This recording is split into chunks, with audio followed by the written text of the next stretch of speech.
정관용의 시사본부 2부입니다. 매주 토요일 2부는 주요 정치 이슈들 거두절미하고 알맹이부터 끝까지 토론하는 끝장토론 각설하고로 꾸며드리고 있죠. 그런데 오늘은 태풍 흰남노 소식 먼저 알아보고 갑니다. 지금 사람도 날려보내고 건물도 붕괴시킬 수 있는 초강력 태풍이라고 해서 걱정이 이만저만 아닌데요. 자, K웨더의 반기성 센터장 우선 연결합니다. 안녕하세요. 네, 안녕하세요. 네. 사라호보다 세다고요? 일단 그렇죠. 우리나라에서 이제 태풍의 등급을 4단계로 나눕니다. 예. 근데 이 태풍은 초강력 태풍까지 이미 이제 발달했었고요. 네. 현재는 이제 어제 그 정체를 하면서 좀 다소 약간 약해져서 현재는 이제 매우 강한 태풍이지만 내일 저녁에 또다시 초강력 태풍으로 발달합니다. 그래요? 그래서 이제 제주를 향해서 북상을 하는데 예.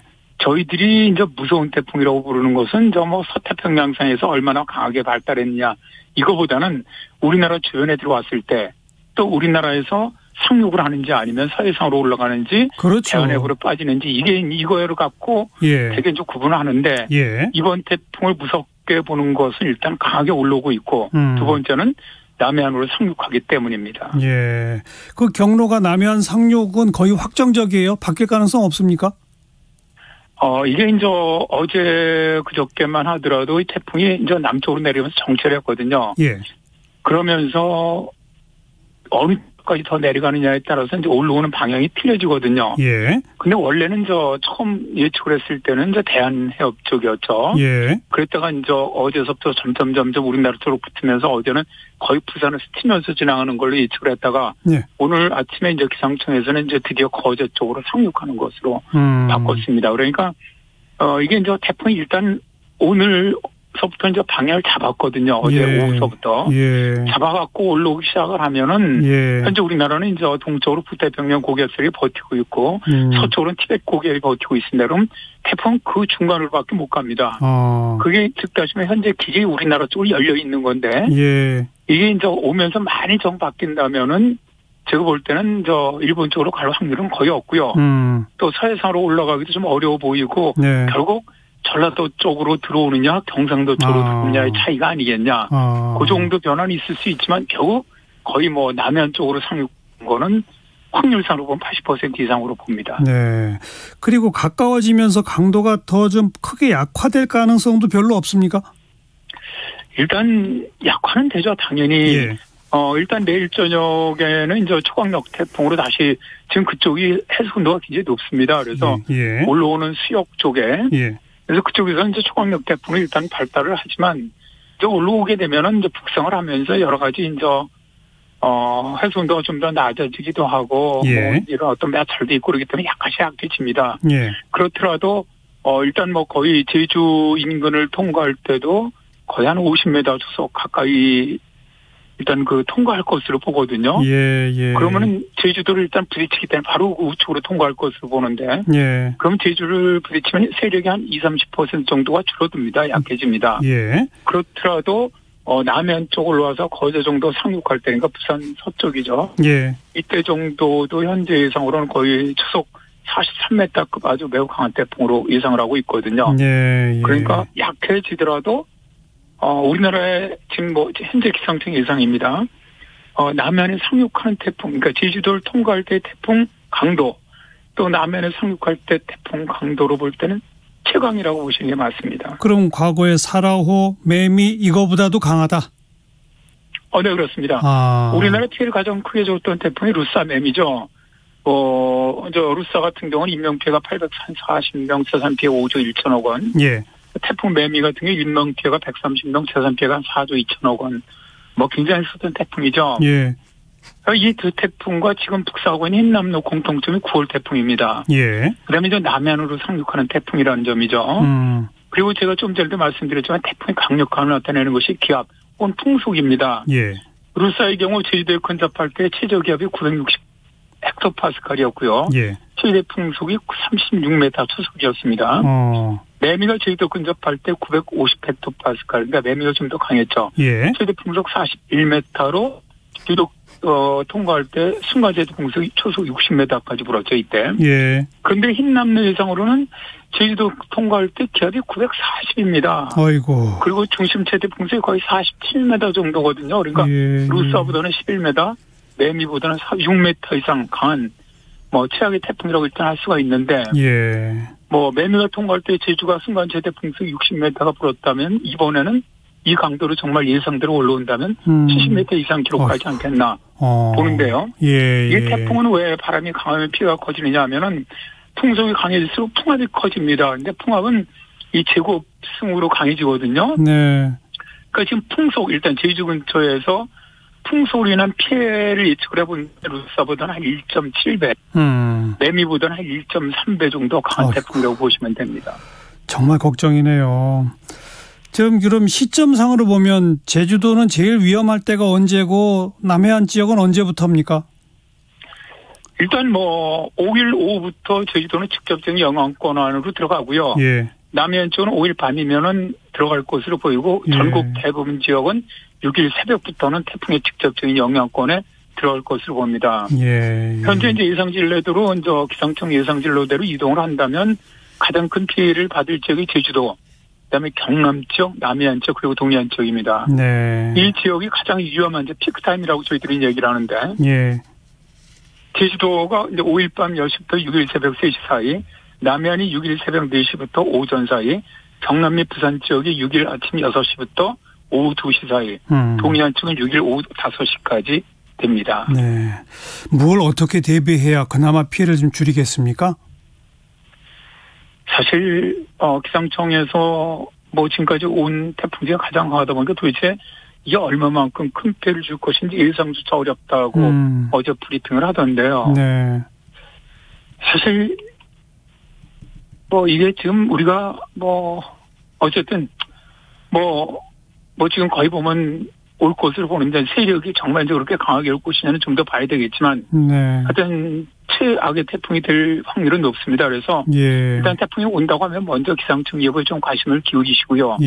주변 사람들 특히 이제 좀 약자들 있죠. 이런 분들은 좀 상황을 공유하면서 그분들이 어려움을 당하지 않도록 좀 케어해 주는 것이 필요하고 산간의 계곡에 있거나 위험지역에 계시는 분들은 안전한 장소로 대피하시고요.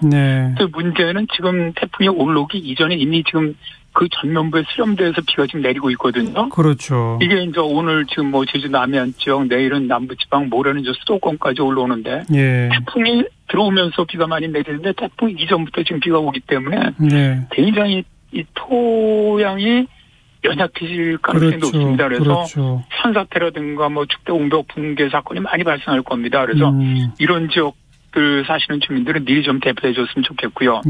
가정에서는 이제 날아갈 물건들 같은 거, 예를 들어서 창문 같은 경우는 창틀에 단단하게 테이프로 고정을 해 주시고 농경지 같은 경우는 어쩔 수 없습니다. 그게 이 정도 강한 태풍이라면 사실 막기는 어렵지만 그렇더라도 미리 버팀목이라든가 이런 거 이용해서 좀 고정을 해 주시고, 또 이번 태풍 같은 경우는 실제로 저 도시 쪽에 영향을 주게 되면 부산이나 울산이나 마산이나 창원 이쪽으로는 아주 극심한 피해가 발생하면서 이게 정전이라든가 혹은 수도관 파열 이런 가능성이 굉장히 높습니다.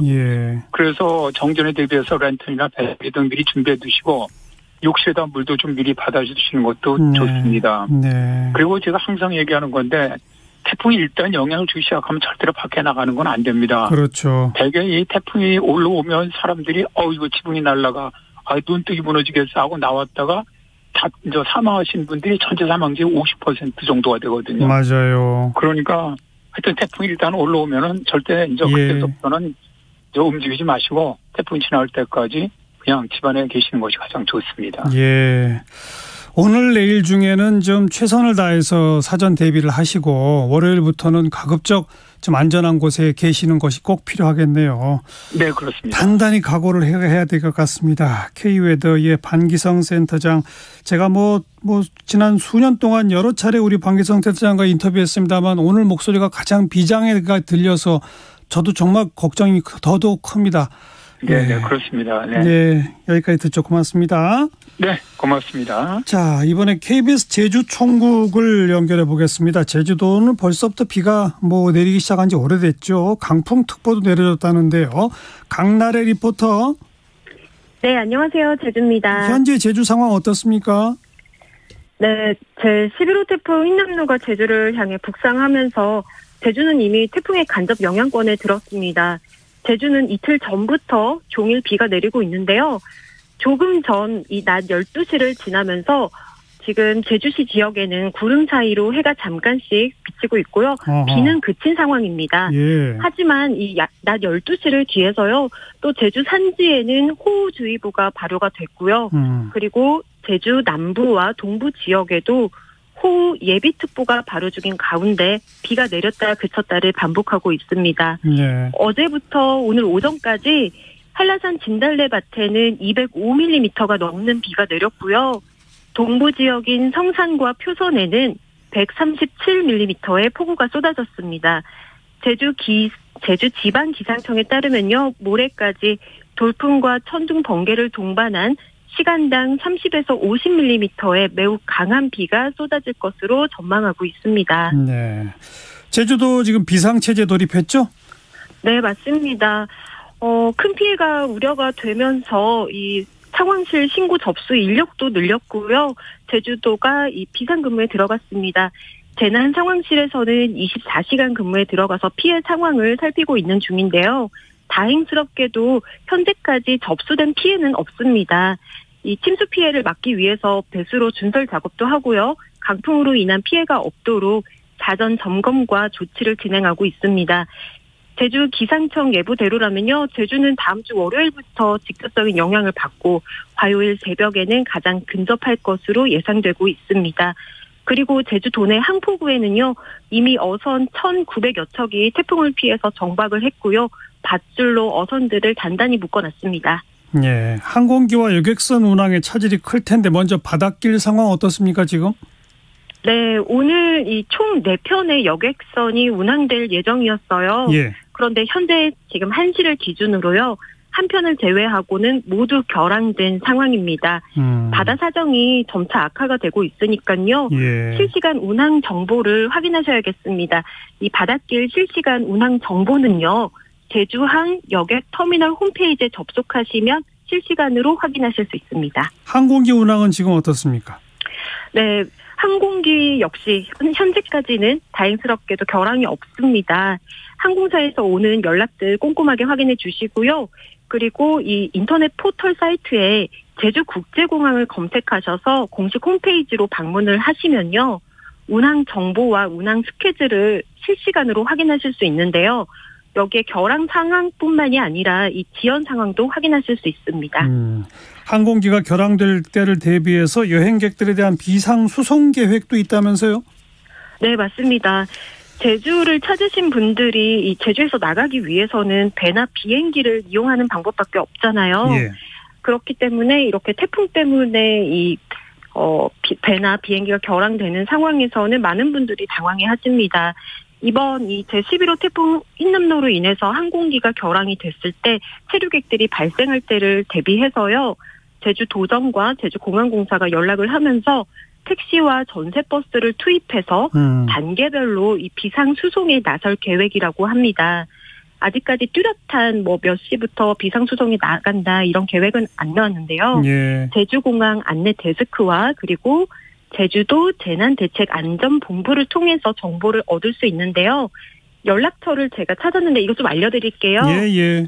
네, 지역번호 064-710-3941이고요. 064 지역번호 동일합니다. 710-3671-3672로 연락하시면 자세한 정보를 얻으실 수 있습니다. 네. 제가 제주를 찾으신 분들에게 한 가지 조금 더 당부의 말씀을 드리고 싶은데요. 예. 제주는 한라산을 중심으로 이 동서남북, 해안가, 중산간 등 날씨가 지역별로 큰 차이를 보입니다. 운전을 하는 도중에 갑자기 가시거리가 급격히 짧아지는 경우도 정말 많은데요. 이동하고자 하는 지역의 날씨와 도로 상황까지 꼼꼼하게 확인하시고 이동하실 것을 당부드립니다. 그리고 제주시 재난대책본부 홈페이지에 들어가시면요. 제주도 내 교통 통제 상황과 강우 정보를 확인하실 수 있습니다. 예. 참고하시면 되겠습니다. 네, KBS 제주총국 강나래 리포터였습니다. 고맙습니다. 네, 감사합니다.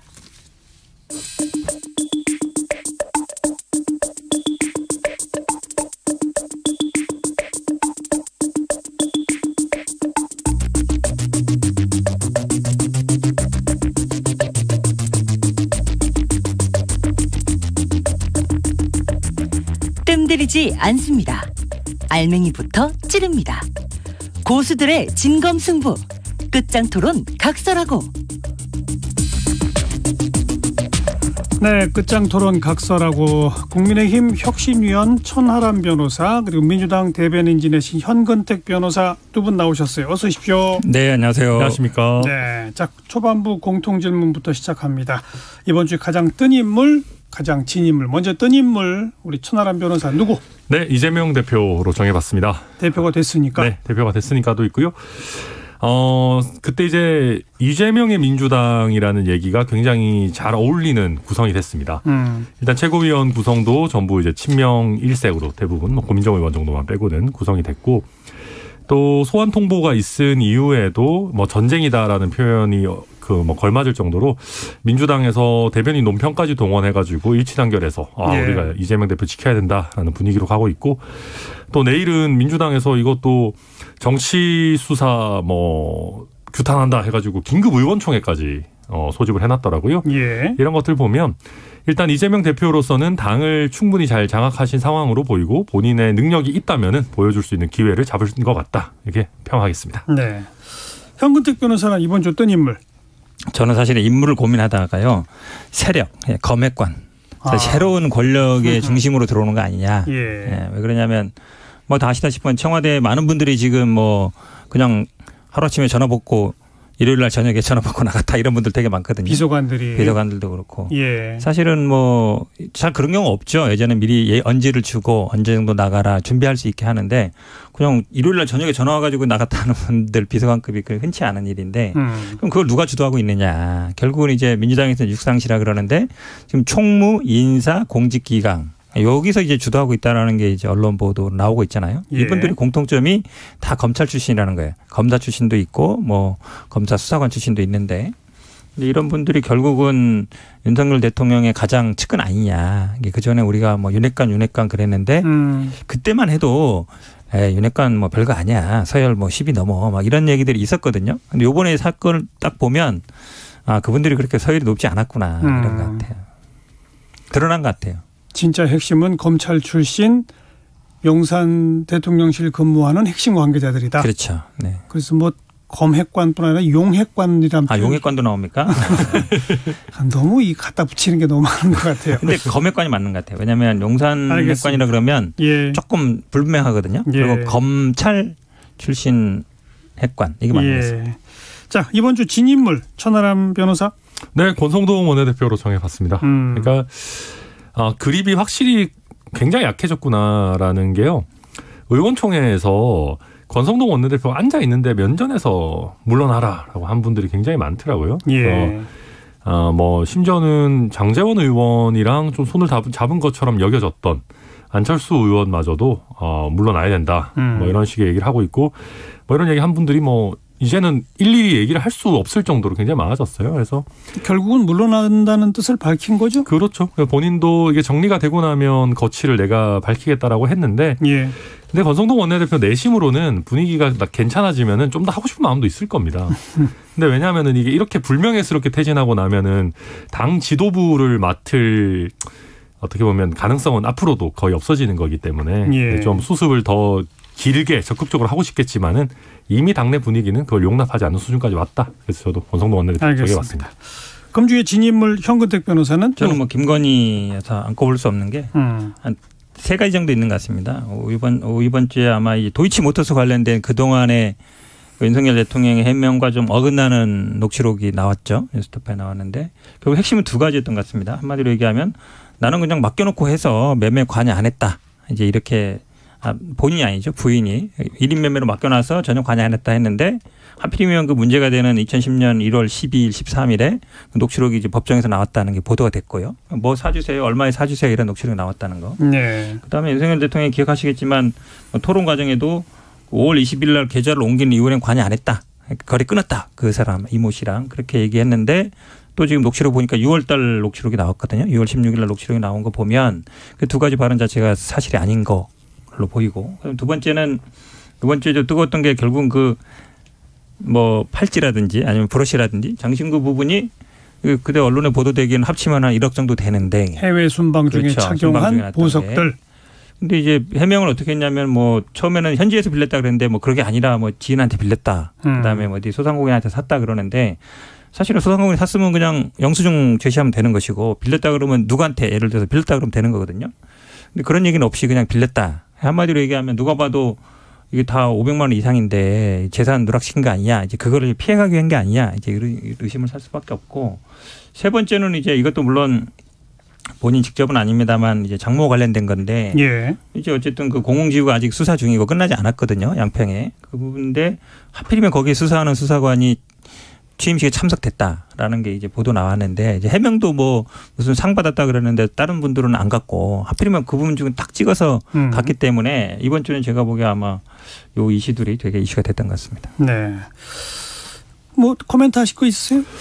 김건희 여사에 대해서만 일단 뭐 도이치모터스 이런 거는 좀 지켜봐야 될 것 같고요. 그러니까 이게 뭐 관여했다라고 나오는데 그러니까 어차피 그 투자를 도이치모터스에 관해서 하는 건 알고 있었고 그리고 아무리 1인 매매를 해놨다고 해도 증권사 입장에서 이거 정말 본인의 의사에 맞게 투자가 되고 있는 건지를 중간중간에 확인할 수도 있어요. 그래서 실제로 이거 뭐 증권사에서 그렇게까지 이상한 일은 아니다라는 보도도 지금 나오고 있고요. 예. 핵심은 김건희 여사가 정말로 주가 조작이라는 거를 알고도 여기에 가담했느냐 하는 건데 이번에 공개된 녹취록은 그거랑 뭐 그 자체를 증명하는 것은 아니고 정말로 주가 조작인 걸 알고 가담한 게 증거가 나왔다면 이미 기소가 됐겠죠. 그래서 저는 이건 약간 김건희 여사가 워낙 좀 폭발력 있는 인물이다 보니까 좀 과장되게 다뤄지고 있다. 좀 그렇게 봅니다. 좋습니다. 자, 이재명 당대표에 대한 검찰의 소환 통보 얘기부터 좀 이야기를 풀어보겠습니다. 먼저 이 관련돼서 이재명 대표 또 권성동 원내대표의 목소리 들어보고 이야기 나누죠. 먼지털이 하듯이 털다가 또 안 되니까 또 엉뚱한 거 가지고 꼬투리 잡고 그런 거 적절하지 않다. 그 말씀을 꼭 드리고 싶습니다. 이 사건은 검찰과 이재명 대표 간의 전쟁이 아니라 이재명 대표가 받고 있는 수많은 의혹에 대한 범죄와의 전쟁입니다. 네. 먼지 털기 하다가 안 되니 말꼬투리 하나 잡은 것 같다. 아니다. 이건 범죄와의 전쟁이다. 현근택 변호사부터 얘기해 보시죠.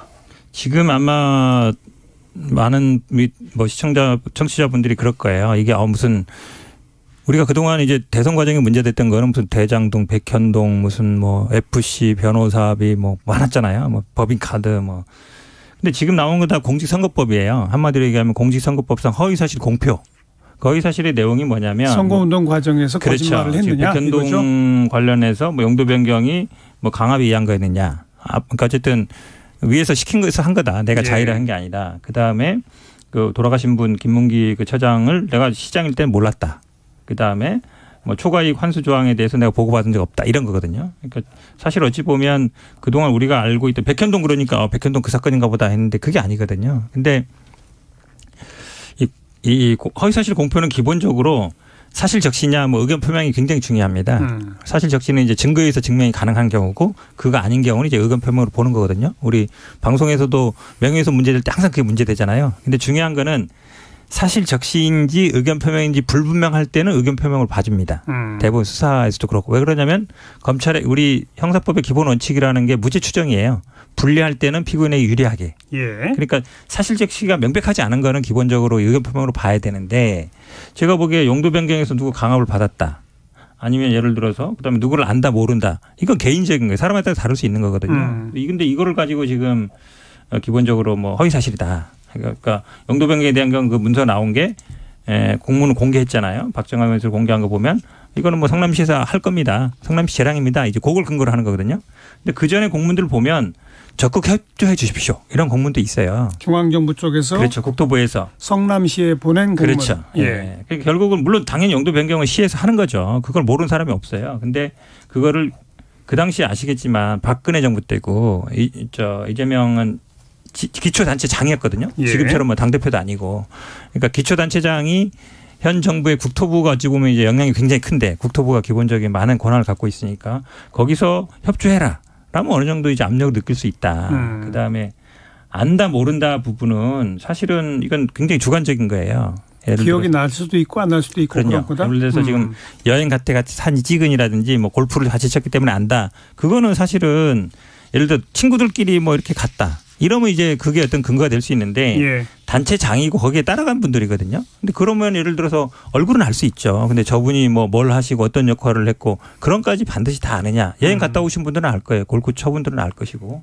그래서 제가 보기에는 이걸 가지고 지금 뭐 지금 또 두 건에 대해서는 서면 조사를 했다니까 보통 서면 조사하면은 소환 안 하는 걸 전제로 하는 거거든요. 예. 그런데 그렇죠. 소환 출석 통보까지 했어요. 그렇죠. 이유가 뭐라고 보세요? 제가 보기에 어차피 결론은 정해져 있다고 봐요. 기소. 그렇죠.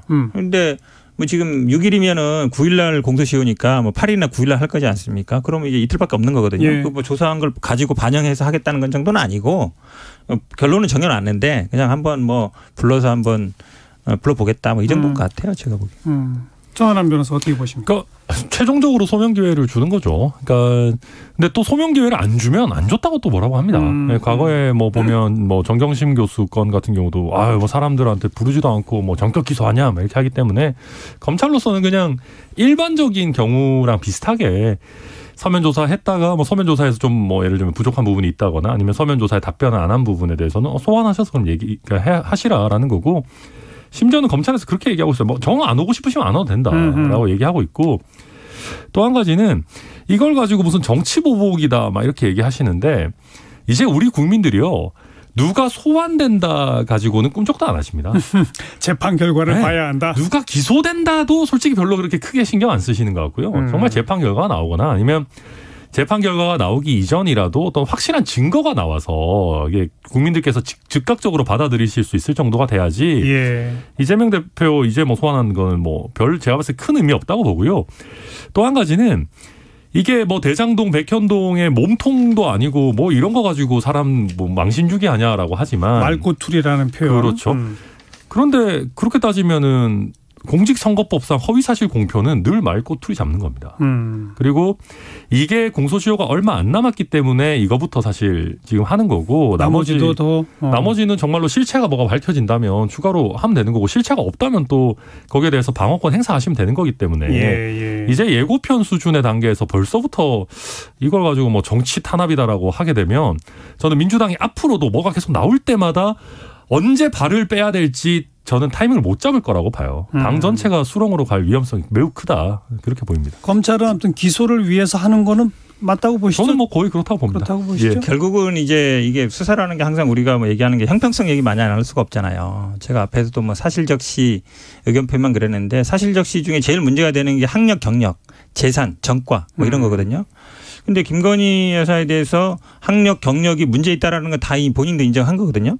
근데 그거에 대해서 대통령이나 뭐 대변인이나 의원들이 다 이제 뭐라 그랬냐면 이거 그냥 약간 부풀린 거고 별 문제 아니다. 이렇게 다 해명했거든요. 근데 그거에 대해서 경찰이 뭐라 그랬냐면 그건 의견 표명이다. 그렇게 하고 불송치했어요. 부르지도 그렇죠. 않고. 예. 그러면 사실은 학력 경력이라는 거는 딱 서류로 나오는 거잖아요. 떼 보면. 근데 그게 약간 과장된 거고 약간 뭐 부풀린 거고 그거예요. 딱 누가 보더라도 다 보면은 뭐 나오는 거잖아요. 허위인지 아닌지. 근데 그런 거는 부르지도 않고 그냥 의견 표명이라 그러는데 이거는 사실은 서류로 딱 입증이 돼요? 누가 아는지 모르는지? 그게 안 되거든요. 근데 이런 걸 가지고 소환까지 하는 건 말이 안 되는 거예요. 이걸 제가 뭐 길게 얘기할 건 아니지만 그런 겁니다. 그러니까 예를 들면 김건희 여사가 A 대학을 나왔는데 B 대학을 나왔다라고 윤석열 후보가 당시에 얘기했다라고 하면 그건 당연히 허위사실 공표죠. 근데 그게 아니라 이런 어떤 그 학력 경력과 관련한 사항에 대한 의견을 얘기하는 이거는 좀 이런 식으로 뭐 약간의 부풀린 게 있었다, 과장이 있었다, 뭐 이런 식의 얘기는 그거는 그 자체는 사실의 적시는 아니거든요. 그리고 이게 뭐 너무 구체적으로 이거 수사 결과가 얘기는 해주겠지만 예를 들면 그런 겁니다. 내가 주관적으로 국토부에서 압박을 느꼈다. 이 정도면 이거는 자기 주관적인 내용이죠. 근데 그걸 넘어서서 국토부에서 이거 처리 안 하면 직무유기가 된다라고 협박을 했다. 이거는 검증 가능한 사실의 영역에 들어오는 거거든요. 그리고 김문기 처장 알았다 몰랐다도 내가 단순히 그 사람 잘 기억이 안 나는데요. 뭐 측근은 아닌데요. 이 정도 수준이 아니라 성남시장 재직 당시에는 김문기 처장을 몰랐다. 알겠습니다. 네, 이런 식의 명확한 코멘트들이 있기 때문에 문제가 되는 잠깐만요. 네. 두 분 다 이거 하나하나의 사실관계에 대한 좀 말씀들을 할 기회는 드렸으니까 그 정도 하고 좀 크게 정치적 토론으로 가보자고요. 그러니까 이게 어쨌든 지금 원내 다수 의석을 점하고 있는 민주당의 당대표로 선출된 지 며칠 안 된, 그래서 지금 정부 여당의 주요 인사들과 상견례하고 있는, 그런데 거기에 곧 우리는 기소하겠습니다 당신을 라고 예고하는 출석 통보를 보냈고, 그 바로 전에 당대표 취임하자마자 이재명 대표는 청와대를 향해서, 청와대가 아니죠, 대통령실을 향해서 협조할 건 과감히 협조하겠으니 1:1 영수회담 합시다라고 제안했는데, 거기에 대해서는 일단 뭐 영수회담은 사라진 지 오래됐고 이제는 여야 당대표가 함께 다 만나는 그런 자리로 합시다. 근데 이게 지금 그렇게 대표가 되고 대화를 제의한 분한테 검찰이 기소를 전제로 출석 통보를 하고, 그러다 보니 야당은 이제 다가올 정기국회 국정감사 뭘 어떻게 하자는 거냐, 전쟁이냐, 이제 이런 상황 아닙니까? 이건 어떻게 보자 이거죠. 그렇죠. 아까 말씀처럼 검찰은 어느 정도 제가 봐도 결론은 정해놨다고 봐요. 그러니까 뭐 오늘 하나는 똑같다는 얘기잖아요. 한마디로 얘기하면 그냥 기소하겠다는 얘기인데, 근데 그럼 왜 소환하느냐? 왜냐하면 이게 서면 조사를 주고서 이제 그 진행 중이었다는 거지 않습니까? 그럼 뭐 안 노니까 소환했다. 그것도 말이 안 돼요. 빨리 달라 그러면 되죠. 빨리 달라 그러면 되는데, 사실은 뭐 다 우리가 뭐 계속 야당이 걱정해오던 바입니다만 뭐 검찰, 경찰 딱 다 정확해 놨죠. 그다음에 우리 송경호 중앙지검장이 누굽니까? 또 윤석열 핵심 라인이거든요. 그렇다 본다 그러면 만동훈 장관 그렇죠. 결국은 지금 그러니까 윤석열 정부가 굉장히 뭐 민생이라든지 이런 데 지지를 못 받고 있는데, 많은 분들이 걱정했던 게 결국은 사정 정국을 펼칠 것이다. 그러니까 뭐 이준석 대표도 지금 소환하고 지금 이재명 대표 소환하는 건데, 경찰, 검찰이 각각 소환하고 있잖아요. 그러니까 이런 걸로 결국은 어떤 이런 불리한 뭐 어쨌든 상황 이런 거를 돌파하려는 게 아니냐, 그렇게 보여요. 그러니까 부르나 안 부르나 똑같은 뭐하러 부릅니까? 그냥 서면 진술 안 나오면 그냥 기소해버리면 되지. 그러니까 부를 필요는 저는 굳이 없는데, 사정 정국을 펼치면 이 지지율 하락 국면을 돌파할 수 있나요? 일단은 제가 보기에는 아마 윤석열 대통령이 가장 잘 아시는 분야가 수사 분야이고, 본인이 뭐 예를 들어서 뭐 경제라든지 외교 안보 이런 분은 문외한이지 않습니까? 잘 모르는데 수사는 잘 알 거예요. 아마 어떻게 흘러가는지 어떻게 가는지. 그리고 그게 어찌 보면 지난번에 본인 스스로 좀 대중의 지지를 받고 이러면서 결국 대통령이 됐거든요. 본인의 성공 경험. 이걸로 결국은 분위기 전환할 거다, 할 수 있다. 저는 이렇게 생각하는 걸 봅니다. 아니 뭐 결론을 정해놨는지 안 정해놨는지는 알 수 없죠. 그리고 최종적으로 진술의 기회를 주고 거기에 따라서 수사 결과를 반영할 수도 있는 것이고요. 그리고 제가 아까도 말씀드렸지만 기소는 이미 예정됐다고 천 변호사도 보시는 거죠. 그런 방향으로 가는 건 맞죠. 왜냐하면 소환 조사를 한다는 거는 특히 경찰에서 기소 의견으로 넘어왔고 그런 방향으로 가는 건데, 그럼에도 불구하고 당연히 방어권 보장의 기회는 드려야 되는 거 아니겠습니까? 그리고 이게 어차피 수사는 끌고 간다고 해도 증거 없으면 법원에서 무죄 나옵니다. 예를 들면 최근에도 이준석 대표 그렇게 막 우리가 달달 볶아도 법원에서 1차 가처분 이준석 대표 승소시키지 않습니까? 그래서 결국은 저희 수사당국도 그런 거 알고 있을 거예요. 이재명 대표에 대해서 무리하게 증거도 없는데 기소해가지고 무죄 나오면 오히려 이재명 대표 체급 키워주고 자칫 잘못하면 대통령 시켜주는 결과도 될 수 있기 때문에 그거는 뭐 수사당국도 알고 있을 거고, 또 한 가지는 지금 대통령 입장에서는 저는 이재명 대표랑 각을 너무 세우고 싶지 않은 마음도 있을 거예요. 왜냐하면 뭐 법안 통과하려고 해도 예산 통과하려고 해도 민주당 협조를 받아야 되는데, 근데 반대로 저희 대통령이 살아있는 권력도 수사해라 해가지고 수사하고 막 이랬는데, 예컨대 정치적으로 야당 대표랑 잘 지내야 되니까 이거 좀 살살 해라라고 검찰에다가 얘기한다 칩시다. 그것도 굉장히 문제될 수 있는 거거든요. 그런 얘기를 하면 또 안 되죠. 그럼요. 그러니까 이게 검찰의 수사를 가지고 저희가 정치적인 어떤 영향을 분석하는 거는 뭐 저희 같은 패널은 할 수 있겠지만 그걸 사전에 대통령실에서 개입하는 거는 더 큰 문제가 되니까 수사 자체는 수사대로 가고 정말 구체적인 증거나 판결이 나오는지를 좀 지켜봐야 될 문제죠. 그런데 아무튼 정치는 좀 걱정스럽죠? 걱정스럽고요. 제가 만약에 대통령실에 있다면은 저는 이재명 대표랑 적극적으로 더 만나고 소통하고 각을 세울 때는 오히려 각을 제대로 세우라고 하고 싶어요. 왜냐하면 지금 대통령실 입장에서는 윤석열 대통령 대 이준석 대표의 구도가 길어지는 거는 매우 안 좋습니다. 예. 그거는 뭐 얻을 게 아무것도 없어요. 근데 윤석열 대통령과 이재명 대표 같은 경우는 일단 협치의 이미지라도 챙길 수가 있고요. 또 한 가지는 지금 저희 지지율이 굉장히 안 좋은데 오히려 이재명 대표와 1대1 구도가 이렇게 만들어진다라고 하면은 대통령을 찍었던 지지층이 오히려 약간 결집되는 효과도 있을 수 있거든요. 그래서 구도를 옮겨가는 것 자체는 저는 필요하다라고 봅니다. 그런데 1대1 영수회담은 거절했잖아요. 근데 보통 저희 대통령 때도 보면 저희도 자유한국당 때나 뭐 기존에 보면 대통령이랑 1대1로 영수회담 합시다 맨날 얘기했는데 문재인 대통령도 잘 안 받으셨어요. 그러니까 격이 좀 잘 안 맞는다. 그냥 여러 주요 정당 대표들이랑 같이 만나겠다라고 늘 했었기 때문에 그런 정도로 보고 있는 거 아닌가 싶습니다. 사실상 거절한 거죠. 왜냐하면 지금 국민의힘은 대표가 누군지 자체가 불명하잖아요. 그러니까 여야 같이 오자고 때리고 왜냐하면 그러면은 사실 맞잖아요. 예, 누구랑 만나요? 이준석 대표가 와야 돼요. 공동대표 누가 와요? 그러니까 사실상 거절이랑 마찬가지인 거죠. 뭐 국민의힘이 일단 정리되면 그렇죠. 그때 대표와 정리가 언제 되겠습니까? 그렇게 보시죠. 그 얘기 좀 이따 하더라고요. 그런데 사실은 그렇죠. 지금 저도 사실은 이게 왜냐하면 정기국회 첫날이기도 하고 여당이 돼서 처음이잖아요. 그러면 이제 예산이라든지 법안이라든지 이번에 이제 종부세 보는 것처럼 야당이 협조해줘야 되거든요. 맞잖아요. 협조 없이 쉽지 않습니다. 근데 이게 어찌 보면 이제 딱 정기국회 시작하는 날 이걸 보러 소환했다. 물론 이제 뭐 당연히 윤석열 대통령이 뭐 시켰는지 안 시켰는지 모르지만 지금 민정수석도 없는 상황이면 다 검찰에 있는 분들이 누구 눈치를 보겠어요. 그런데 법안이나 예산이나 굉장히 시급한 문제들을 다 갖고 있을 텐데 여당이 제가 보기에 그런 거 전혀 신경 안 쓰는 것 같아요. 여당이 신경 안 쓴다? 그렇죠. 저희가 그렇다고 왜냐면 뭐 지금도 보면은 소환하지 마세요. 당대표 누군지 모르지만 이렇게 보면 알겠습니다. 뭐 빨리 가서 수사 받아라 막 이러고 있는데 이게 뭐 국회가 제대로 돌아가겠습니까? 원칙론이죠. 거죠 그냥. 자, 잠깐 교통정보 전해드릴게요. 1시 37분 향해 가고 있네요. 김민희 씨. 네, 도로 위로는 유난히 사고 구간이 많습니다. 경부고속도로 부산 쪽으로는 한남부터 서초 사이와 또 천안에서 옥산 분기점 사이로 정체고요.